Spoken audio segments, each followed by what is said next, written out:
touch that. All right, I'd like to call this meeting of the Madison Local School Board to order, and we'll start with the Pledge of Allegiance. I pledge allegiance To the flag of the United States of America and to the republic for which it stands, one nation, under God, indivisible, with liberty and justice for all. Okay, roll call. Mrs. Cotterman. Here. Mr. Mosier. Here. Miss Amy Walker. Here. Mr. Wigton. Here. And I see Mrs. Melissa Walker is absent. Can I get a motion to adopt the agenda? So moved. Second. No discussion. Roll call? Or discussion? No discussion, sorry. Okay. Mr. Mosier. 4. Mr. Wigton. 4. Mrs. Cotterman. 4. Miss Amy Walker. 4. Luke, this is awfully loud down here, even for me, and I'm deaf. Thank you. Better. Okay, D, approval of previous board meeting minutes. So moved. I'll second. Discussion. Mr. Mosier. I'm sorry. Mr. Wigton. 4. Mrs. Cotterman. 4. Mr. Mosier. 4. Miss Amy Walker. 4. I just got better looking. Okay, do we have any presentation of certificates? No. Okay, recognition of visitors? Okay, administrative committee reports. There's no legislative. Athletic Board of Control. Meeting tomorrow. And then, did Ms. Walker or Mrs. Walker leave a student representative report, or? Okay. Facilities? And, Mr. Miller. okay. Good evening. My name is Buzz Meller. I'm filling in for Steve while he's absent. We'll just go over the summer custodial crews have been doing really well. The buildings are probably 2/3 of the way done. A lot of them are down to just getting the walks done and stuff. So they're doing really good. They've had 4 people change jobs and positions, so they've been shifting around quite a bit, but they've got a pretty good crews at each building. As you see through the district, we've replaced some concrete in the sidewalks. A lot of it's been done. We poured a new pad at the high school where the buses turn, and that is going to coincide with the asphalt project that's going to start at the high school. We're going to redo the 1/3 of the parking lot this year, a 1/3 the next year, a 1/3 the following year to have it completely resurfaced. For that, the track project is underway. They got it all resurfaced. The painters will be here Friday to restripe all the lanes on the track. So that's moving along. Monday, we start all the football stadium bleachers will be getting pressure washed and repainted to keep us in compliance with state code. So that's good. We got the freezer, all the components in the freezer. We did a tag team with Matt with the food department for at the high school, so that'll be the first time in 10 years that that freezer has up and run. They really needed it at the high school, so we joined him to get that fixed. The maintenance guys, we had 47 work orders turned in the last day of school and the day after, and we've got it knocked down to 11 right now. So there's a few we have to get some parts for, but everything's on a freeze until after July 1st when we can purchase some stuff for it. But we're moving right along with that. The mowers are getting everything cleaned up, getting everything looking good. We're going to start transitioning into fall sports. So the soccer field and football practice field, band fields and stuff will start to be painted, and you'll see that coming through here in the next month. I think that's about, we are down to 1 position we need filled for custodials. And if we can get that filled by school starts, it'll be the first time in 2 years we've had a full crew in all the buildings. So that will be good. We have an interview again next week for another lady, so hopefully we can get that set up. But just, that's all I have to report on that. I just want to just ask everybody to keep Mr. Chris and his family in their prayers. They're dealing with some tough stuff right now, so that's all I have to report. Thank you. Thank you. I'd just like to thank Mr. Miller for stepping up in Buzz's absence, or in Steve's absence.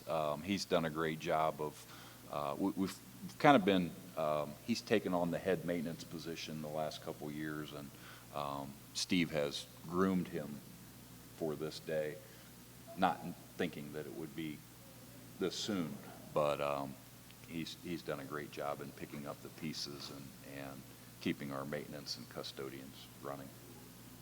Thank So you. thank you. I don't believe we have a board policy report, student achievement report, and then superintendent's update. Just a few things. You know, when I look down at my calendar today, it's just amazing that the month of June is just about gone. It's been a busy month. You've heard Mr. Miller talking about the buildings and facilities getting cleaned and the work done on them. There's been hiring, working on the hiring, getting positions filled, and then a lot of planning and preparation for the 24-25 school year.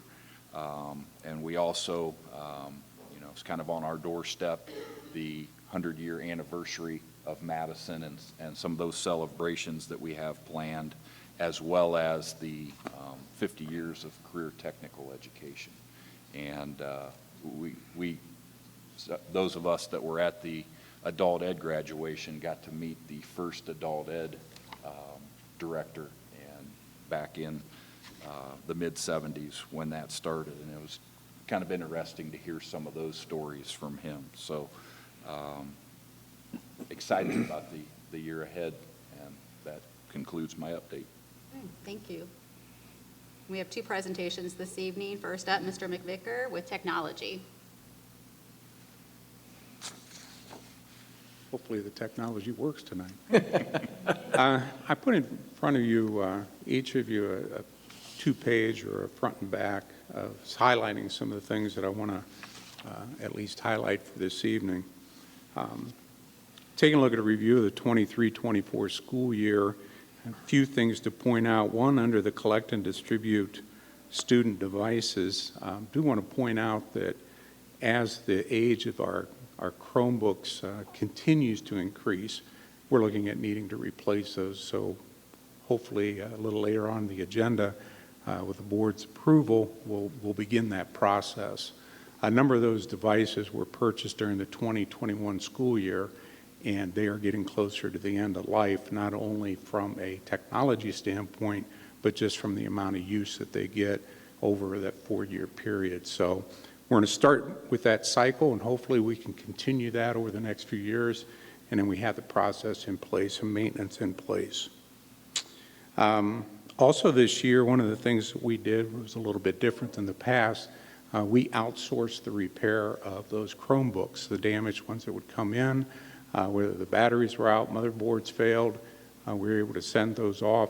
What that did was save our staff a lot of time, a lot of energy, and a lot of cost in sending that out to be repaired. We could then focus on some other things within the district. Preparing for the 24-25 school year, as I mentioned, beginning the Chromebook replacement process. This summer, we also had the opportunity through ESSER funds and also Title I funds to purchase flat panel TVs, interactive flat panels, which will, using those grant monies, put a flat panel in every classroom, just about every classroom in all of our elementary buildings and also our high school buildings. So we were able to accomplish that. If we're able to continue with the process, we'd like to start in on the middle school probably next year or the following year and begin putting those flat panels in. They're fantastic teaching tools, and it's one of the integration pieces that we really wanted to accomplish when we started to look at things a year ago.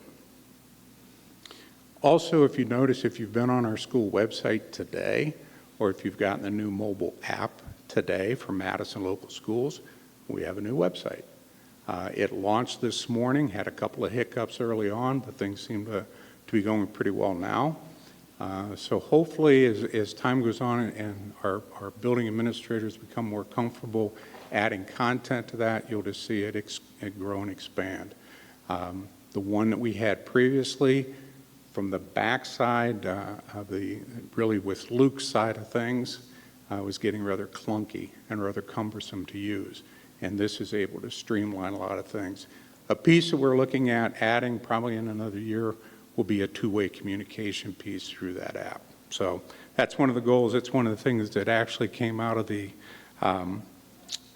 community engagement piece of the strategic plan.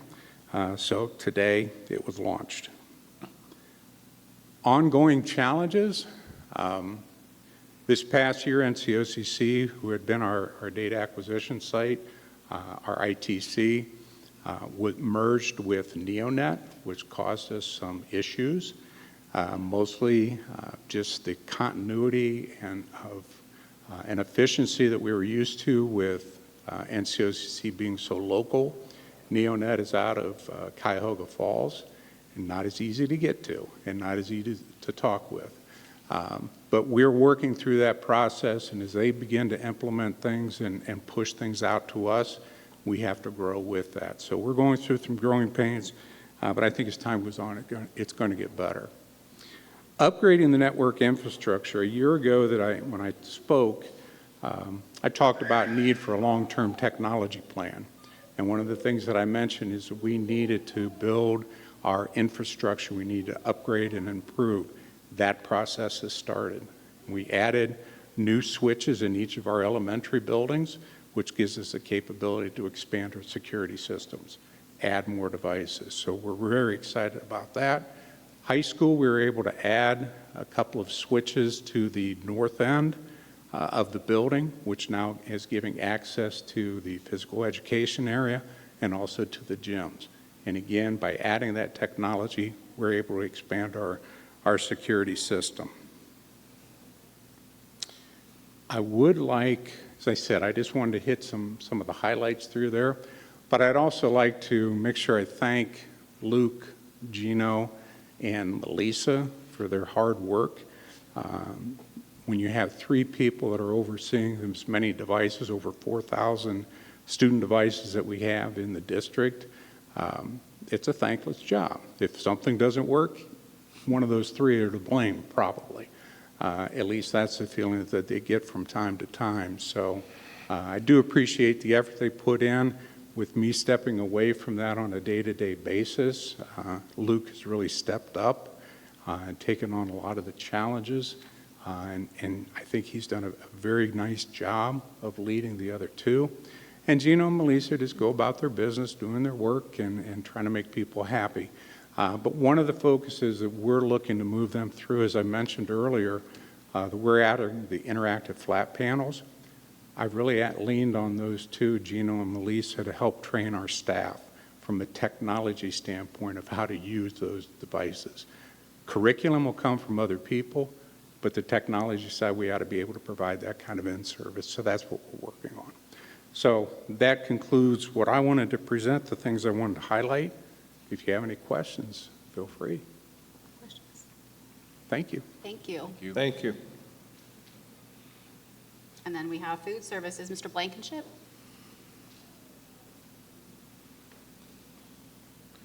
If I can use the technology. It's good to follow technology, then you know it works. I'm finishing my first year in food service, and it's been a good one, I think. I've learned a lot, so I'm going to share a little bit of that with you. The food service, as you're aware, predominantly doesn't use any general funds. We're funded through reimbursement from the USDA per meal for free and reduced. And then the USDA also supplies commodity funds. So when we buy something through GFS and some of our co-ops, part of the underlying cost of the product is borne by our commodity funds that the USDA gives us each year. And this year, last year, and this coming year, the state has also included in their budget to pay for the reduced price. Prior to this past year, a reduced price student paid 30 cents for breakfast, 40 cents for lunch. The state is actually paying that, so a reduced student is free last year and this next year. And then student payments that we collect. So the only time we use any general fund is when student debt is declared to be bad debt and we have to make a transfer. So to be part of the National School Lunch Program, we have to do certain things correctly. One of those is all of our meals have to meet specific nutritional requirements, and that's quite a challenge. I'll touch on that a little more in a minute. We have to manage all the data related to free and reduced program, meal counts and all that. And I will say that was one surprise for me for this job, I think, was how much data is required. It's more focused on data than the food, sadly, for me, not them. But and then there's lots of record keeping to manage all that. The free and reduced criteria is free is 130% of the federal poverty level, and reduced is 185%, and you can see the numbers there, how it's going to change for this coming year. The numbers have increased a little bit. We also directly certify, so the income rates there are based on people turning in an application, and they'll either fill it out in paper here or on our Pay Schools account. But we also directly certify students for free or reduced through a computer connection with ODEX. And then the state tells us who qualifies, so it's automatic for them. Nutrition, the challenge with nutrition is that you want meals that kids want to eat, but we have to follow this chart there. And without going into a lot of detail, I would just point out that you'll notice dark green, red, orange, beans, all this. Those specific vegetable components have to be served every week. We can't just choose not to serve beans because kids don't like them. So that's part of a challenge. We're serving things that sometimes we know they just don't want. And we're an offer versus serve school, which means they don't have to take everything. We have to offer all 5 components when they go through the line, and they only have to take 3, but they have to take some of the fruit and vegetable.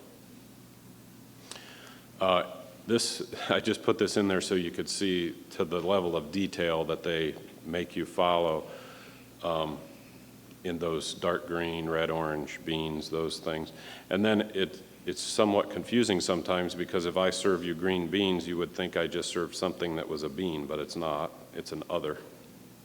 So it gets very complicated to keep our menu compliant so that we qualify for reimbursement.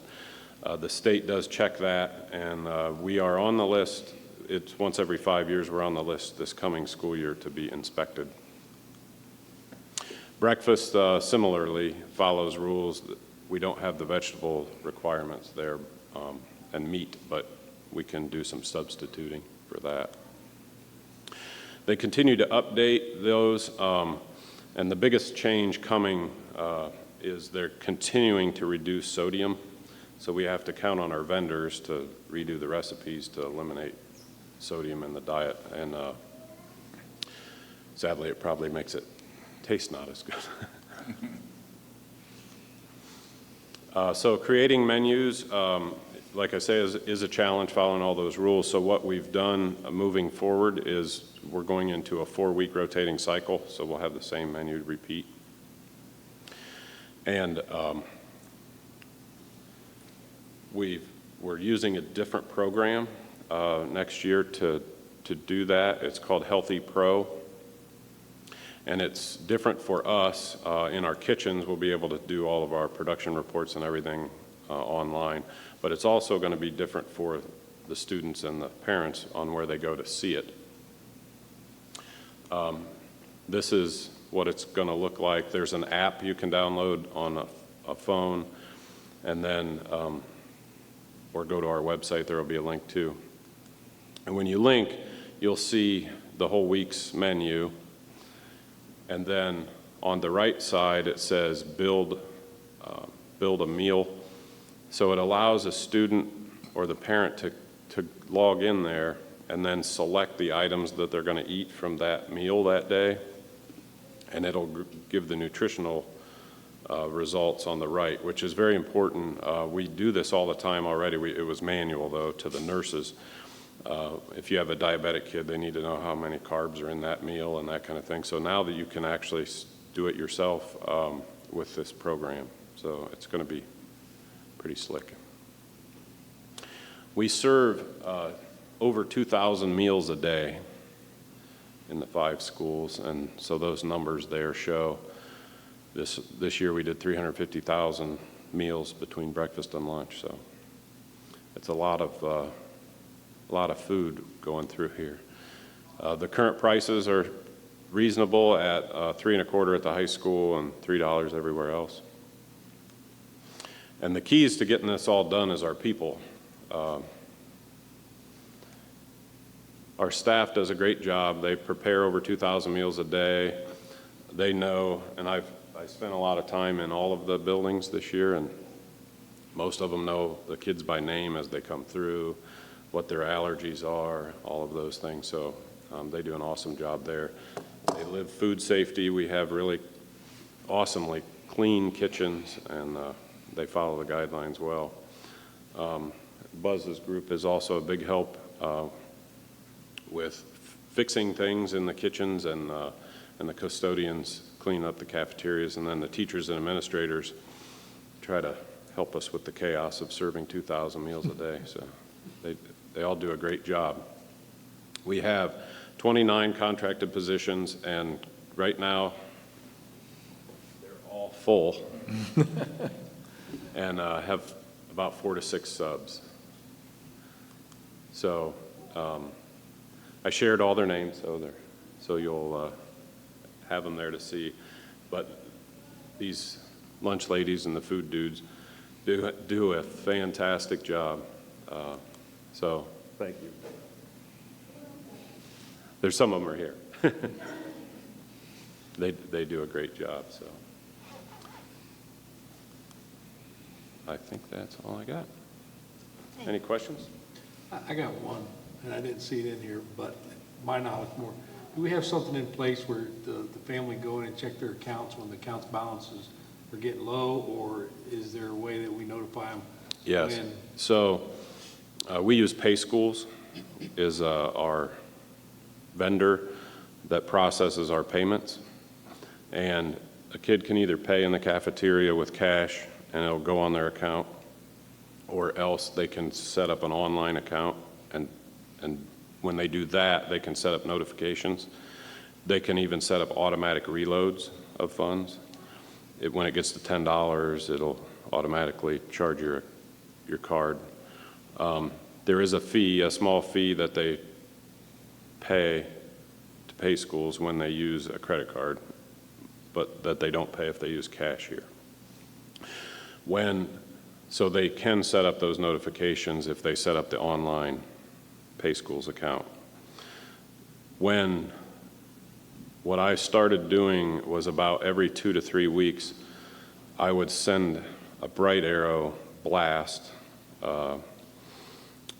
to all kids that owed $25 or more. So if they were in the hole 25 or more, they would get a text and an email.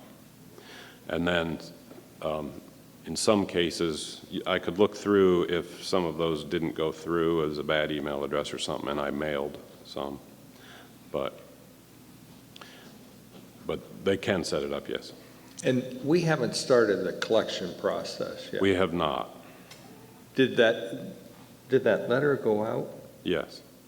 Did you get any response from that? Like, did people Yes. pay up? Well, yes. I had a few parents reach out and want to start making payments, Okay, which is fine, and we told Yeah. them that was fine. yeah, As long as it's coming in, that's Yeah. fine. So we haven't actually sent any to outside yet or anything. right. I thought it was supposed to start next fall, but I wasn't sure what I remembered. Yeah, and so that people have a chance, and we'll blast that out again when school starts. And Thank you. Yeah, thank you. Okay, item I, approval of donations. Making a motion? I'll second. Discussion. Mr. Mosher, Four. Mrs. Cotterman, 4. Mr. Wickton, 4. Miss Amy Walker. 4. And we have J, treasurer's business, with also on the addendum, number 8. So moved. Second. Discussion. All right, monthly financial report. It's really nothing majorly out of the ordinary.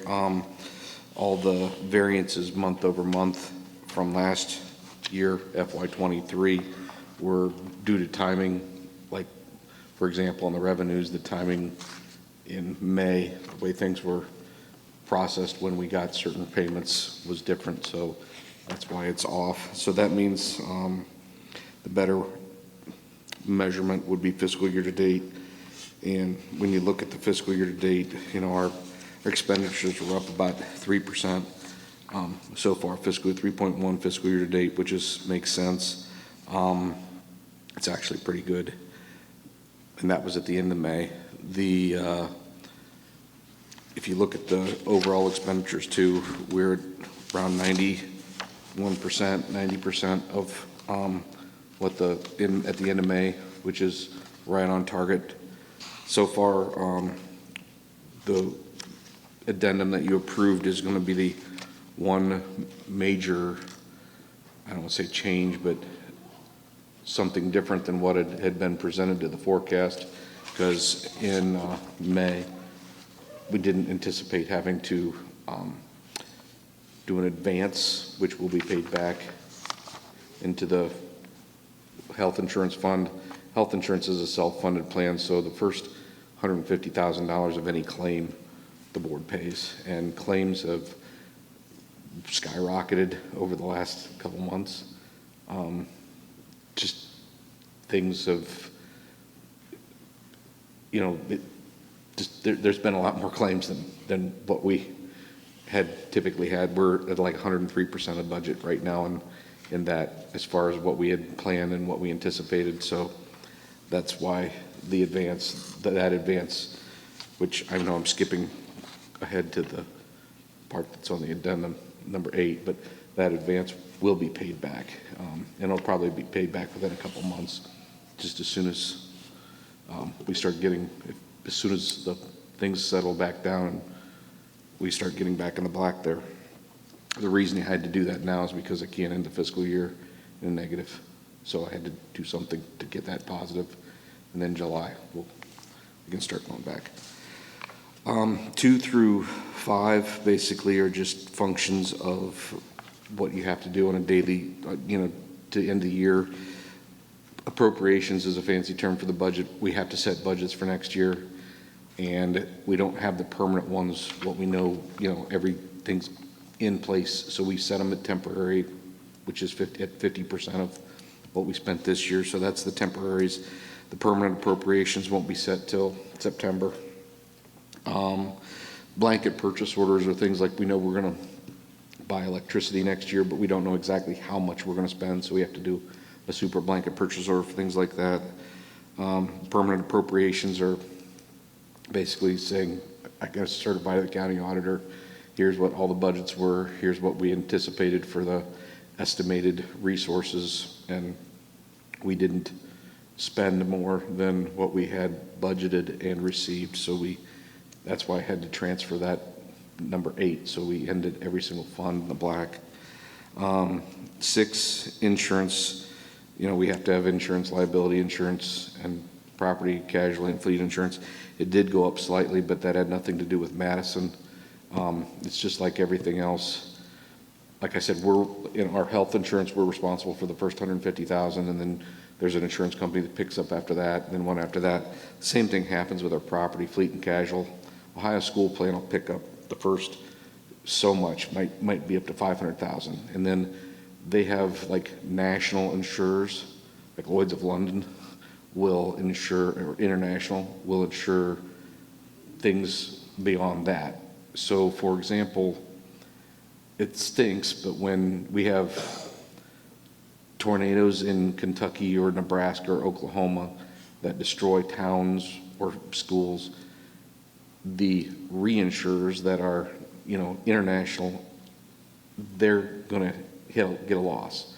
Well, when they have a loss, so let's say their payout last year was 105% of what they brought in, meaning nationally or internationally, they had more going out than what they had coming in premiums. Well, they're going to raise the premiums to Ohio School Plan because it costs them more to reinsure. Well, Ohio School Plan can't eat it, so they pass it on. So that's what, it's a small increase, and I was able to get it to, Reinhardt, Walters, and Daniel to spread that over a 2-year period so we're not getting hit all at once. And the last thing is just an agreement between us and an employee to repay for health insurance premiums.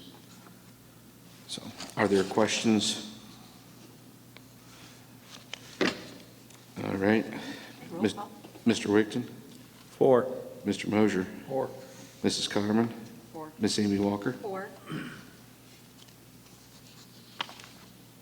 Okay, next up, K, matters related to personnel, items 1 through 3, with the addition of 3B on the addendum. Can I get a motion? So moved. I'll second. No. Discussion, sorry. None? Okay, Mr. Wigton? 4. Mrs. Cotterman? 4. Mr. Mosier? 4. Miss Amy Walker? 4. And then we have L, superintendent's business, item 1 through 15. Can I get a motion? So moved. Second. Discussion? Most of these are, for the most part, just annual contracts that we enter into for services. But the one that I do want to comment on is item 4, our adjustment that is proposed to the school calendar for next year, moving graduation from Friday to Sunday, June 1st at 2:00 p.m. In the past several years, we've had members of our track team who have had to miss graduation because they're competing in either the regional or state track meet. This is in an attempt to hopefully allow those track members who might participate in those to be able to be at graduation. I think I just want to point out that something else could come up and happen on a Sunday. For example, softball and baseball, if they were to make it advance in their tournaments. At first I thought, well, maybe they would never even play on Sunday or be scheduled to play on Sunday, but even some of those games are scheduled for Sundays. And then you always have the potential for rainouts and reschedules and those kind of things. So this should certainly help with our track situation, but there's just no way we could ever guarantee that nobody might have a conflict, especially with sports and events that time of year. But hopefully this will help. That's all. Okay, roll call. Mr. Mosier? 4. Mr. Wigton? 4. Mrs. Cotterman? 4. Miss Amy Walker? 4. And then on to M, visitors' comments. Our next regular Board of Education meeting will be July 17, 6 o'clock in the Madison Middle School Auditoria. Can I get a motion to, at this point, move into executive session for item D? So moved. Second. Discussion? Okay, Mr. Wigton? See 4. first. Yeah, he's Mr. Mosier? 4. Mrs. Cotterman? 4. Miss Amy Walker? 4.